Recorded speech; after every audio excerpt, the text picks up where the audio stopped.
যারা যারা আমার এই চ্যানেলে একেবারেই নতুন বা এখনো সাবস্ক্রাইব করো নাই, ক্লাস শুরুর আগে ঝটপট সাবস্ক্রাইব করে নাও, যেন কঠিন কোনো অধ্যায়ের সহজ কৌশল নোটিফিকেশনের মাধ্যমে খুব দ্রুত পেয়ে যেতে পারো। মুনাফা অর্জনের উদ্দেশ্যে দুই বা ততোধিক ব্যক্তি বৈধভাবে চুক্তির বিনিময়ে যে কারবার প্রতিষ্ঠান গঠন ও পরিচালনা করে তাকে অংশীদারি কারবার বলে। হ্যাঁ, প্রিয় একাদশ ও দ্বাদশ শ্রেণীর শিক্ষার্থীরা, তোমরা ঠিকই ধরতে পেরেছ। আজকে আমরা হিসাব বিজ্ঞান দ্বিতীয় পত্রের দ্বিতীয় অধ্যায় অংশীদারি ব্যবসার হিসাব নিয়ে আলোচনা করব। শুরুতে এই অধ্যায়ে আমাদের কি কি হিসাব করতে হয় সেটা নিয়ে আলোচনা করব।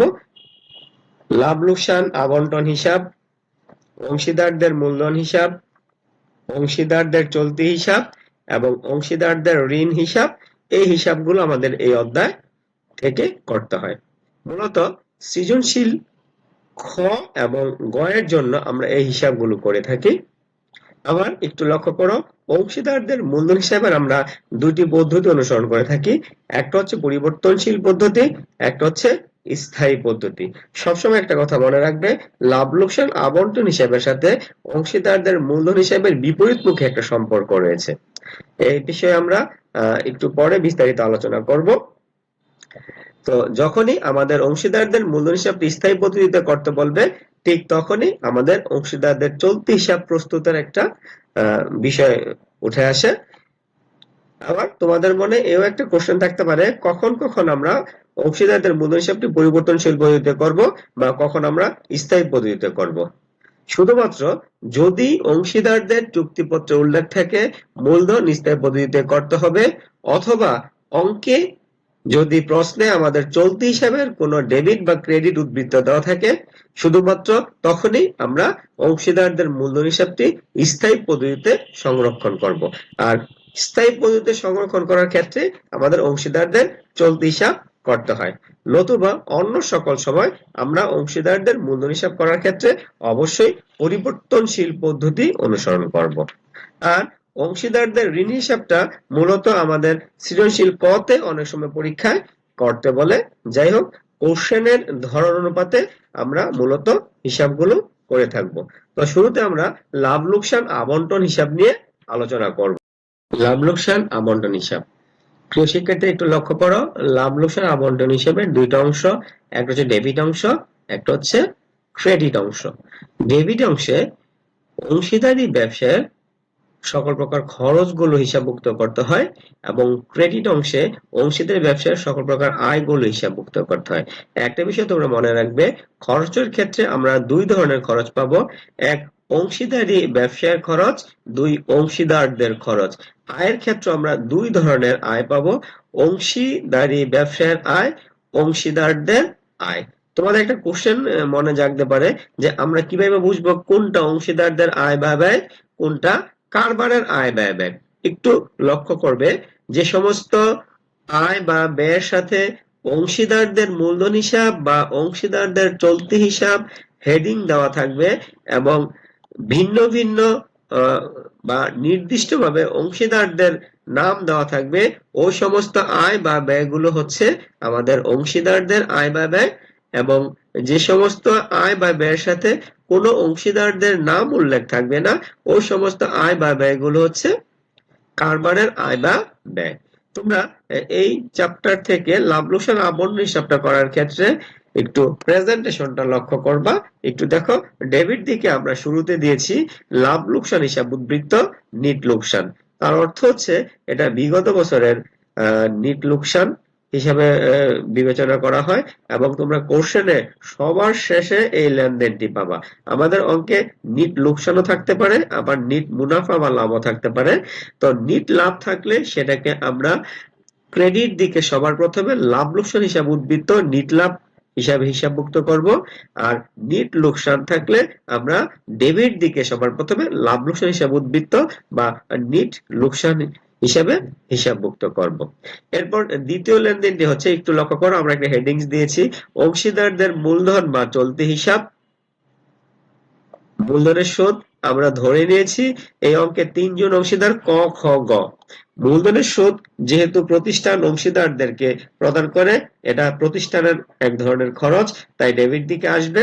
এবং মূলধনের সুদের উপর আমরা একটা হেডিংস দিয়েছি অংশীদারদের মূলধন বা চলতি হিসাব। এই হেডিংসটা দেওয়ার একটা কারণ আছে। তার অর্থ হচ্ছে মূলধনের সুদটা আমাদের অংশীদারদের মূলধন বা অংশীদারদের চলতি হিসাব স্থানান্তর করতে হবে। আমি শুরুতে তোমাদেরকে একটা কথা বলেছিলাম, অংশীদারদের মূলধন হিসাবের সাথে লাভ লোকসান আবন্টন হিসাবের একটা বিপরীতমুখী সম্পর্ক রয়েছে। সেটা হচ্ছে আমাদের লাভ লোকসান আবন্টন হিসাবের যে উদ্বৃত্তগুলো বা ডেবিট দিকে যে হিসাবগুলো আসবে, এর মধ্য থেকে অংশীদারদের যে হিসাবগুলো আছে সেগুলো অংশীদারদের মূলধন হিসাবের ক্রেডিট দিকে অথবা চলতি হিসাবের ক্রেডিট দিকে স্থানান্তর করতে হয়। আমরা যখন অংশীদারদের মূলধন হিসাবটা পরিবর্তনশীল পদ্ধতিতে করব, তখন আমরা হেডিং দিব হচ্ছে প্রত্যেকটা লেনদেনের আগে অংশীদারদের মূলধন হিসাব। আর যখন আমরা স্থায়ী পদ্ধতিতে করব, সেক্ষেত্রে আমরা হেডিং দিব হচ্ছে অংশীদারদের চলতি হিসাব। এরপর দ্বিতীয় লেনদেনটি হচ্ছে, দেখো, বেতন ভাতা বা কমিশন। এর উপর একটা হেডিংস দেওয়া আছে অংশীদারদের মূলধন বা চলতি হিসাব। তার অর্থ হচ্ছে অংশীদারদের বেতন, কমিশন বা ভাতাও আবার চলে আসবে অংশীদারদের মূলধন হিসাবের ক্রেডিট দিকে। এরপর একটু ভালো করে লক্ষ্য করো, আমরা হেডিংসে লিখেছি ক এর ঋণ হিসাব বা চলতি হিসাব। এক্ষেত্রে আমরা একজন অংশীদারের লেনদেন হিসাবে গণ্য করেছি।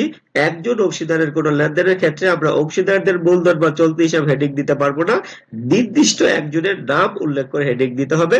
আবার দেখো, উপরের লেনদেনগুলোর মতো এদিকে কিন্তু আমরা অংশীদারদের মূলধন হিসাব হেডিং দিয়েছি ঋণ হিসাব এবং চলতি হিসাব। তার অর্থ হচ্ছে ঋণের সুদটা কখনো অংশীদারদের মূলধন হিসাবে স্থানান্তর করা যায় না, হয় ঋণ হিসাবে স্থানান্তর করতে হবে নতুবা চলতি হিসাবে স্থানান্তর করতে হবে। যখন আমরা পরিবর্তনশীল পদ্ধতিতে অঙ্ক করব, তখন ঋণ হিসাবে স্থানান্তর করতে হবে, এবং যখন আমরা স্থায়ী পদ্ধতিতে করব তখন চলতি হিসাবে স্থানান্তর করতে হবে। এরপর দেখো, আমাদের 3টা লেনদেন দেওয়া আছে, বকেয়া খরচ, অগ্রিম আয়, সঞ্চিত তহবিল। এই লেনদেনগুলোর সাথে কিন্তু কোনো হেডিং দেওয়া নাই। তার অর্থ হচ্ছে এগুলো হচ্ছে প্রতিষ্ঠানের ব্যয়, এগুলো শুধুমাত্র একবার লাভ লোকসান আবন্টন হিসাবে যাবে। এরপর প্রিয় শিক্ষার্থীরা একটু ক্রেডিট দিকটি লক্ষ্য করো। লাভ লোকসান উদ্বৃত্ত নিট লাভের পর আমরা হেডলাইন দিয়েছি অংশীদারদের মূলধন বা চলতি হিসাব উত্তোলনের সুদ। আমরা শুরুতে তোমাদেরকে বলেছি আমরা অঙ্কটা আলোচনার ক্ষেত্রে ধরে নিয়েছি এই অংশীদারি কারবারের 3 জন অংশীদার। যদি প্রত্যেকে সুদ পায় তাহলে আমরা উত্তোলনের সুদ ক, খ, গ ধরে অঙ্কটা আলোচনা শুরু করেছি। এরপর দেখো, একটু লক্ষ্য করো, আবার আমরা হেডিং দিয়েছি অংশীদারদের মূলধন বা চলতি হিসাব পণ্য উত্তোলন। আমরা ধরে নিয়েছি 2 জন অংশীদার পণ্য উত্তোলন করে থাকে। তো আমরা এদিকে ডেবিট দিকের আইটেমগুলোর মতো এদিকে একই কথা বলবো। যেহেতু আমাদের এগুলো অংশীদারদের লেনদেন, সেহেতু এই লেনদেনগুলো অংশীদারদের মূলধন হিসেবে আমাদের স্থানান্তর হবে। আর অংশীদারদের মূলধন হিসাবের সাথে আবন্টন হিসাবের যেহেতু বিপরীতমুখী সম্পর্ক, আর এই লেনদেনগুলো লাভ লোকসান আবন্টন হিসাবে ক্রেডিট দিকে আসে, তাহলে আমরা অংশীদারদের মূলধন হিসাবে ডেবিট দিকে স্থানান্তর করব, অথবা চলতি হিসাবে ডেবিট দিকে স্থানান্তর করব। যখন আমরা পরিবর্তনশীল পদ্ধতিতে অঙ্ক করব তখন মূলধন হিসাবে ডেবিট দিকে স্থানান্তর করব, আর যখন আমরা স্থায়ী পদ্ধতিতে অঙ্ক করব তখন চলতি হিসাবে ডেবিট দিকে স্থানান্তর করব। এরপর একটু লক্ষ্য করো, আমাদের অগ্রিম খরচ, বকেয়া আয় নামে 2টা লেনদেন দেওয়া আছে, এবং এই লেনদেনগুলোর সাথে কিন্তু কোনো হেডলাইন দেওয়া নাই। তার অর্থ হচ্ছে বা কোনো অংশীদারদের নাম সংশ্লিষ্টতা নাই।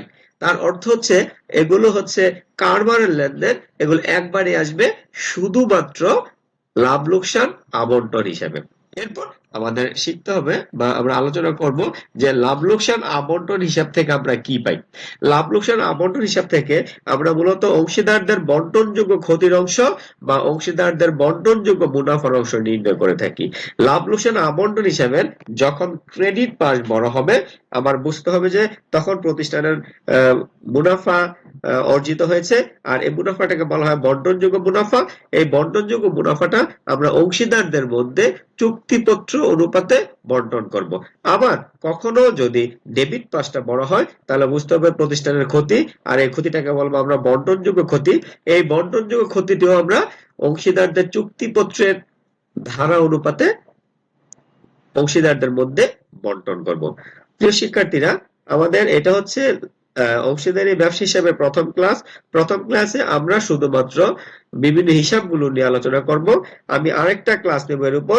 সেই ক্লাসে আমরা প্রত্যেকটা লেনদেন কোশ্চেনে যেভাবে থাকতে পারে ওই কোশ্চেন ধরে বিগত 10 বছরের বোর্ড কোশ্চেন বিশ্লেষণ করে আমরা প্রত্যেকটি লেনদেন ভিন্ন ভিন্ন বিশ্লেষণ করব।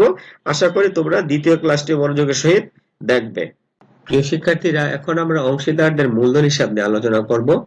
আমি শুরুতে তোমাদেরকে বলেছিলাম অংশীদারদের মূলধন হিসাবের দুইটা পদ্ধতি আছে, একটা হচ্ছে পরিবর্তনশীল পদ্ধতি এবং একটা হচ্ছে স্থায়ী পদ্ধতি। এও বলেছিলাম লাভ লোকসান আবন্টন হিসাবের সাথে অংশীদারদের মূলধন হিসাবে একটা বিপরীতমুখী সম্পর্ক রয়েছে। এখন তোমরা একটু ভালো করে লক্ষ্য করো, অংশীদারদের মূলধন হিসাবের দুইটা অংশ, একটা হচ্ছে ডেবিট অংশ, একটা হচ্ছে ক্রেডিট অংশ। ডেবিট দিকে সবার প্রথম আসবে উত্তোলন হিসাব। এই যে উত্তোলন বলতে শুধুমাত্র নগদ উত্তোলনকে বোঝানো হয়েছে এবং তারিখ হবে হিসাবকালের শেষ দিন। ক্রেডিট দিকে শুরুতে জানুয়ারি 1 তারিখ ব্যালেন্স বিডি, যেটা আমাদের প্রারম্ভিক মূলধন, অর্থাৎ যে মূলধনটা নিয়ে অংশীদাররা ব্যবসা শুরু করবে। এরপর নগদান হিসাব, অতিরিক্ত মূলধন। অতিরিক্ত মূলধনকে আমরা নগদান হিসেবে এই জায়গায় লিপিবদ্ধ করব যদি কোনো অংশীদার অতিরিক্ত মূলধন আনয়ন করে আর কোনো তারিখ দেওয়া হয়নি, অঙ্কে আমাদের যে তারিখ দেওয়া থাকবে ওই তারিখটি লিখতে হবে। এরপর একটু ভালো করে লক্ষ্য করো, আমরা ডেবিট এবং ক্রেডিট উভয় দিকে দুইটা হেডিংস দিয়েছি, লাভ লোকসান আবন্টন হিসাব আবার লাভ লোকসান আবন্টন হিসাব। আমরা লাভ লোকসান আবন্টন হিসাব করার ক্ষেত্রে কিন্তু একটা হেডিং দিয়েছিলাম অংশীদারদের মূলধন হিসাব বা চলতি হিসাব। আর এক্ষেত্রে হেডিং গুলো দেওয়ার একটাই কারণ, তার অর্থ হচ্ছে লাভ লোকসান আবন্টন হিসাব থেকে এই উদ্বৃত্তগুলি স্থানান্তর হবে। আমি তোমাদেরকে শুরুতে বলেছিলাম যে অংশীদারদের মূলধন হিসাব এবং আবন্টন হিসাবে বিপরীতমুখী সম্পর্ক, অর্থাৎ লাভ লোকসান আবন্টন হিসাবের ক্রেডিট দিকে যে হিসাবগুলো রয়েছে সেগুলো মূলধন হিসাবে ডেবিট দিকে স্থানান্তর হবে এবং লাভ লোকসান আবন্টন হিসাবের ডেবিট দিকে যে লেনদেনগুলো রয়েছে সেগুলো অংশীদারদের মূলধন হিসাবের ক্রেডিট দিকে স্থানান্তর হবে। অবশ্যই মনে রাখতে হবে অংশীদারদের লেনদেনগুলো শুধুমাত্র অংশীদারদের মূলধন হিসেবে স্থানান্তর হবে, ব্যবসার কোনো লেনদেন অংশীদারদের মূলধন হিসেবে স্থানান্তর করা যাবে না।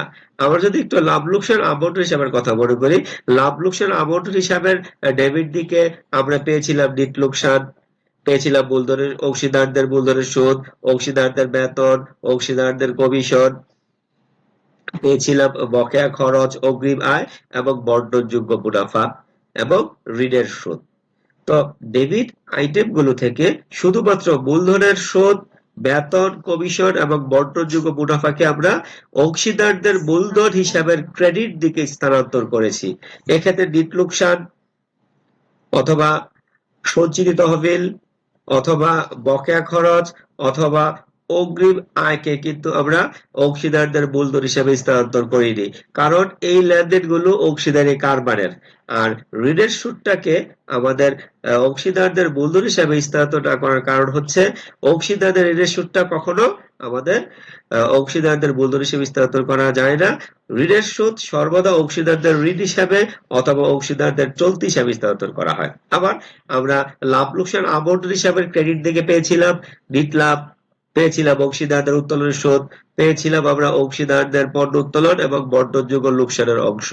এদিক থেকে কিন্তু আমরা নিট লাভটা অংশীদারদের মূলধন হিসেবে ডেবিট দিকে স্থানান্তর করতে পারিনি, কারণ নিট লাভটা হচ্ছে কারবারের আর উত্তোলনের সুদ, পণ্য উত্তোলন, বন্টনযোগ্য লোকসানের অংশ হচ্ছে অংশীদারদের, তাই এটা অংশীদারদের মূলধন হিসেবে ডেবিট দিকে স্থানান্তর হয়েছে। এখন আমরা অংশীদারদের মূলধন হিসাব থেকে কি পাবো? অংশীদারদের মূলধন হিসাব থেকে আমরা ব্যালেন্স বিডি নির্ণয় করব বা বছরের শেষ দিনের মূলধনটা আমরা নির্ণয় করব। অংশীদারদের মূলধন হিসেবে সর্বদা ক্রেডিট পাশটা বড় হবে, ক্রেডিট দিক থেকে ডেবিট দিক বাদ দিলে আমরা যা পাবো সেটাকে আমরা ব্যালেন্স সিডি হিসাবে গণ্য করব। এই ব্যালেন্স সিডিটাকে আমরা পরের বছরের 1 তারিখে আবার ব্যালেন্স বিডি হিসাবে গণ্য করব। প্রিয় শিক্ষার্থীরা, এখন আমরা স্থায়ী পদ্ধতিতে অংশীদারদের মূলধন হিসাব নিয়ে আলোচনা করব। স্থায়ী পদ্ধতিতে অংশীদারদের মূলধন হিসাবটা পরিবর্তনশীল পদ্ধতির অংশীদারদের মূলধন হিসাবের মধ্যে এত ঝামেলাপূর্ণ না।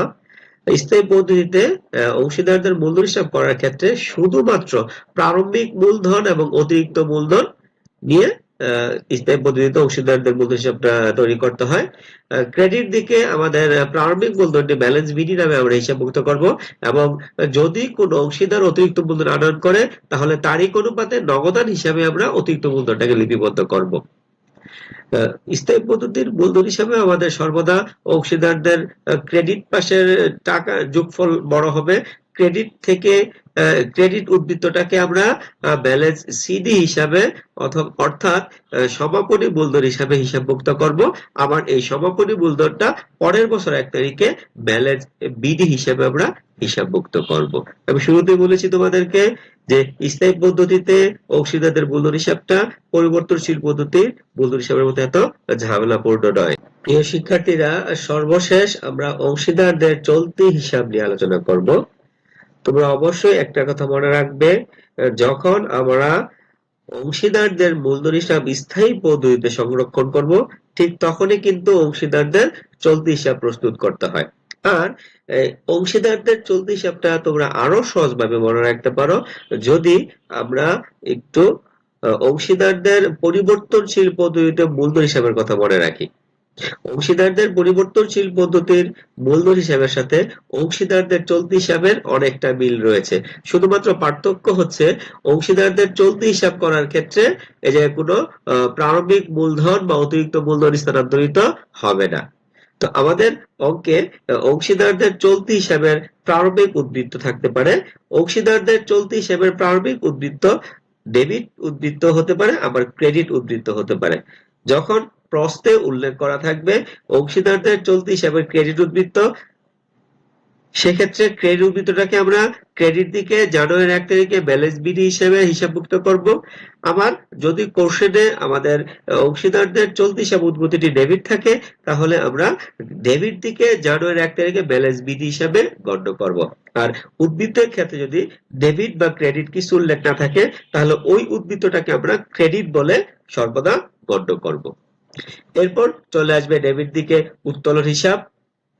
এরপর একটু লক্ষ্য করো, আমরা পরিবর্তনশীল পদ্ধতির অংশীদারদের মূলধন হিসাবের মতো দুই পাশে ডিসেম্বর 31 দিয়ে হেডিং দিব লাভ লোকসান আবন্টন হিসাব, লাভ লোকসান আবন্টন হিসাব।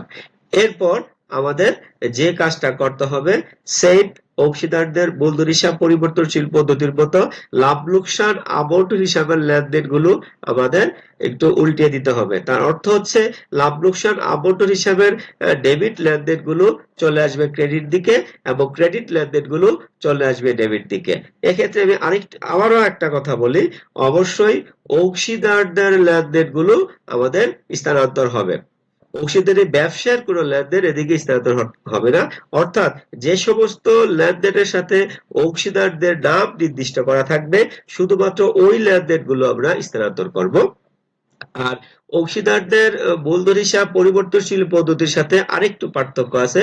আমরা যখন অংশীদারদের মূলধন হিসাব পরিবর্তনশীল পদ্ধতিতে করেছিলাম তখন কিন্তু ঋণের সুদটা আমরা ক্রেডিট দিকে স্থানান্তর করতে পারিনি। আর চলতি হিসাবের ক্ষেত্রে ঋণের সুদটা অবশ্যই ক্রেডিট দিকে স্থানান্তর হবে। আরেকটি কথা মনে রাখতে হবে, অংশীদারদের চলতি হিসাবের ডেবিট উদ্বৃত্ত হতে পারে, ক্রেডিট উদ্বৃত্ত হতে পারে। ডেবিট উদ্বৃত্ত হলে আমরা ক্রেডিট দিকে লিখবো ব্যালেন্স সিডি, আবার ক্রেডিট উদ্বৃত্ত হলে ডেবিট দিকে লাগবে ব্যালেন্স সিডি, আর ডেবিট উদ্বৃত্ত হলে ক্রেডিট দিকে লাগবে ব্যালেন্স সিডি। অর্থাৎ আমাদের চলতি হিসাবের ক্রেডিট পাশটার টাকার কলাম বড় হতে পারে, আবার ডেবিট পাশের টাকার কলামও বড় হতে পারে। তো প্রিয় শিক্ষার্থীরা, আমাদের আজকে লাভ লোকসান আবন্টন হিসাব, অংশীদারদের মূলধন হিসাব পরিবর্তনশীল পদ্ধতি, স্থায়ী পদ্ধতি এবং অংশীদারদের চলতি হিসাব এ পর্যন্তই। আশা করি তোমরা অবশ্যই মনোযোগ সহকারে ক্লাসটি দেখবে, তাহলে এই কঠিন চ্যাপ্টারটিও তোমাদের কাছে অনেক সহজ মনে হবে। সবাইকে অসংখ্য ধন্যবাদ, সবাই ভালো থাকবে। তাহলে আজকে এই পর্যন্তই।